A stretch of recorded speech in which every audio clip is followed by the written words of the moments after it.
Everyone, John Ponacker with the Mohave Valley Daily News. Welcome into Chalk Talk. Chalk Talk is brought to you by Anderson Ford of Bullhead City. I know you're looking at this group here and going, one of them doesn't belong. That's me. I'm too short for this group. I'm also too old for this group. This is the Malk Patriots starting five for the boys basketball team. We wanted to kind of change things up a little bit. And actually, I just wanted to hang out with the cool kids for a day. So that's what I'm doing. How you guys feeling? Good. Feeling pretty good. Yeah, everyone excited? Yeah. Yeah. Let me run over some things on the Patriots right now. They're 27-4 overall. They're 18-0 during the regular season.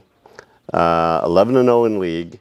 Their only losses came in two big tournaments that they did earlier. One over like New Year's. One was right before New Year's. One was early in December.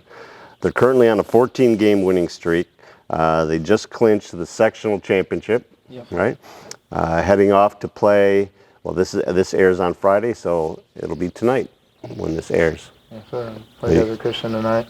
Desert Christian. Yep. What do you guys know about them? We played them in a tournament. We beat them pretty decently. I think it was a 25 points. Yeah, we beat them pretty decently. From what coaches have told us, they're pretty long. It looks like they have 2 or 3 different kids that they didn't have in the tournament, is what my dad's been telling me. So, yeah, looking for a good game.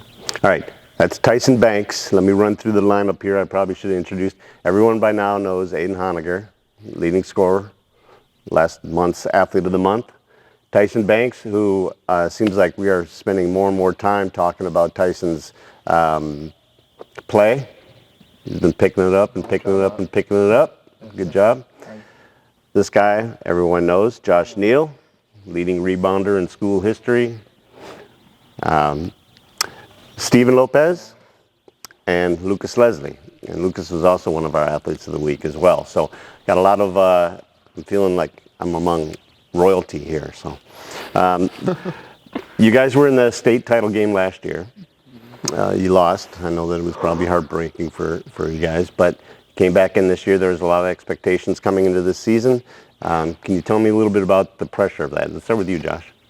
Obviously, we have all eyes on us coming into the season, and everyone's wondering, are they going to win it this year? I mean, we were expected to make it and win it this year.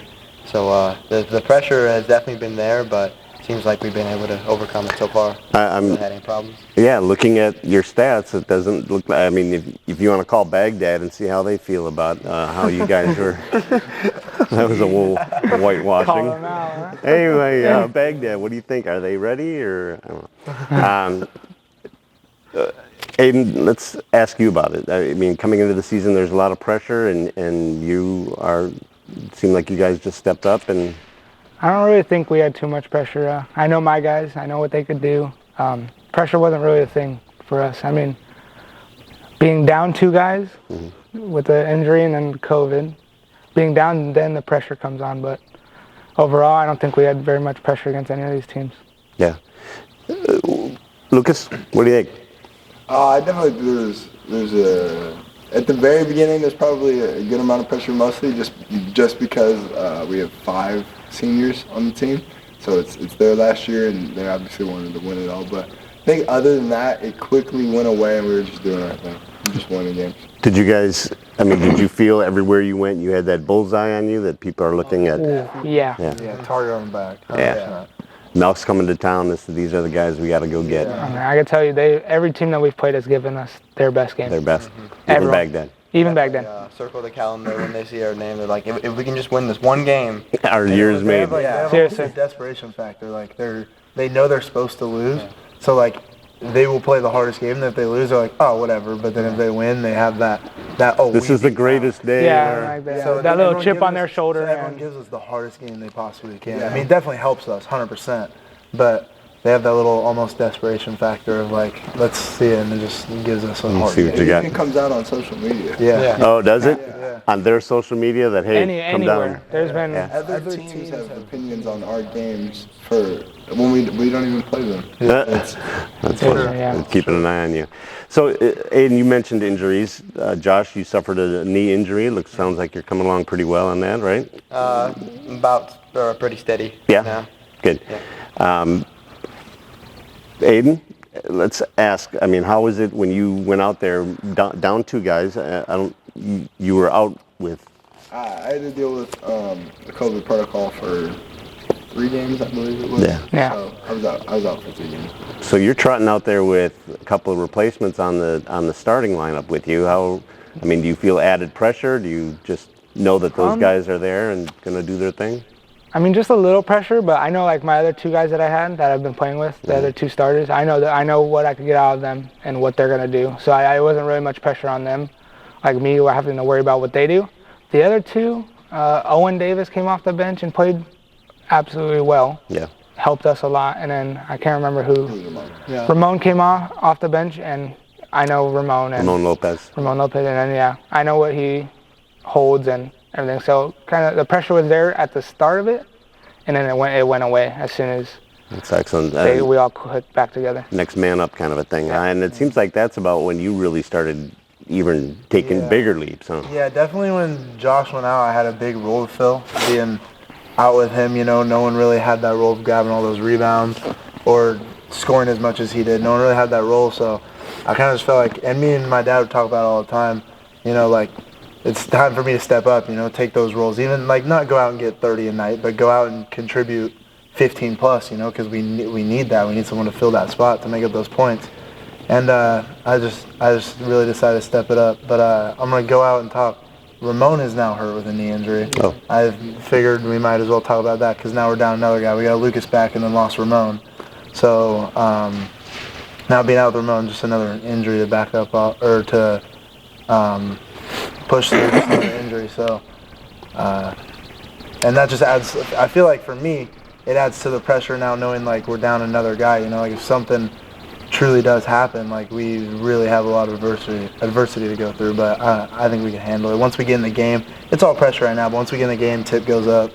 We just play together, and just everything works. So. Well, and I think having all that adversity earlier in the year probably helped you guys be stronger, huh? Yeah, I'd say. I would even say in tournaments, losing games in the New Year's tournament, I would even say that adversity led to us going on that 14-game winning streak. Yeah, playing those bigger schools. Yeah. Okay, it kind of refocused you on, all right, we gotta, so let's talk about that. During the off season or prior to the basketball season, you guys went and did some other big tournaments against some powerhouse 5A teams in the state. How does that carry over into this regular season or especially into the playoffs coming up? Yeah, definitely playing those bigger schools, it prepares us for basically any team we're going to be thrown at all this season. I mean, playing 5A schools don't really compare to playing 1A schools, so if we can beat a 5A school, our confidence level goes up playing any other team that we do during the regular season, which definitely helped us win and go 18-0. And just playing in those big tournaments throughout the season, it kept the refresher of like those big schools that we can that if we beat them, we get that confidence boost. Yeah, I think it definitely showed that playing 5A schools, we see a little bit more of a weakness than when we play 1A schools, but it even shows us like what areas that we can compete with any team in 100%. Yeah, if you can compete against the top 5A teams, then there isn't a 1A team that can match up against you. Seriously. That's awesome. And so that's got to give the team a bunch of confidence as well, huh? Yeah, I would think so. I think so. I think it gives us a lot of confidence, but we also focus on making sure it doesn't blow our heads up. Yeah. Yeah. I think that's how it was at the start of the season. When after coming out of that like Christmas tournament that we had, and coming back and finally playing 1A and like leading off with Williams. I mean that was a big game for us. Yeah, that was. And then Williams, we thought we were the stuff, and then ended up being a close game. Good. So. Well, the close games are helpful as well, right? Well, yeah. Feeling a little bit. Good. Yeah. All right. 3 of you are seniors. Aiden, Josh, and Steven, right? You guys, what are your plans after? I know you talked about taking your talents to South Beach, right? Yeah, me and Aiden plan on potentially playing at college either in Texas or Wisconsin. And Wisconsin, right on. So up there. So that's a possibility. Have you guys been getting offers or some interest? We've been reaching out to different schools, so we have a list of NAIA and D2s that we want to Good. contact. That'd be awesome. Steven? I've been trying to reach out to different schools, NAIA, D3, D2, to get interested in even basketball, but if not, then I'll probably just stay in Flagstaff and try to be a walk-on in there. Your superintendent's sitting over there. Maybe he can start, making some phone calls for you. That'd be nice. Good. That'd be awesome. That's awesome. Great. And so that's going to leave it up to you guys next year, huh? Yeah, me and Lucas, and we got like a couple other kids to come back that'll help us. Austin Brusso comes off the bench right now. That's right, huh? Bryce Merrigan's starting to kind of fill his role a little more, getting a little better. I got 2 little brothers coming up. Yeah, he's. I heard that the other day. Yeah, Yeah. coming back. How close are they? One's in the sophomore, and then one's in 8th grade. So one will be a freshman next year, and then he'll be a junior the other one will be a junior next year. Are they shooters like you? The 8th grade one is. Yeah. The other one is more of a attack the basket. Oh, yeah? And, yeah. Right on. Good. He's more of a aggressive, and he's a little taller, lengthier. Good. So he likes to get at the rim. Well, speaking for our community, we're very proud of you guys. It's every time that we hear that you have a game coming up, it's like, all right, let's see what happens here. I want to see. I don't know how many times your dad has sent me highlights of alley-oop dunks and these kinds of things and breakaway stuff. But it's also nice to see a lot of, I think last year we spent a lot of time talking, Aiden, about you and Josh. But now we're getting Tyson. We're getting more and more of that. We're getting a lot of both of you guys as well, Lucas, especially Athlete of the Week stuff. So we're very excited for you. We're very proud of you guys. I want to thank you guys for sitting down and spending some time. I know you got like 5 minutes time to eat, right? Yeah. And you got to keep that energy up. So we're going to take off. Thank you everyone for joining us. This has been Chalk Talk, brought to you by Anderson Ford of Bullhead City. You guys are home. Yeah. They're home tonight, 7 o'clock. Come down and check them out. You'll be pleasantly surprised. All right, everyone. We'll see you.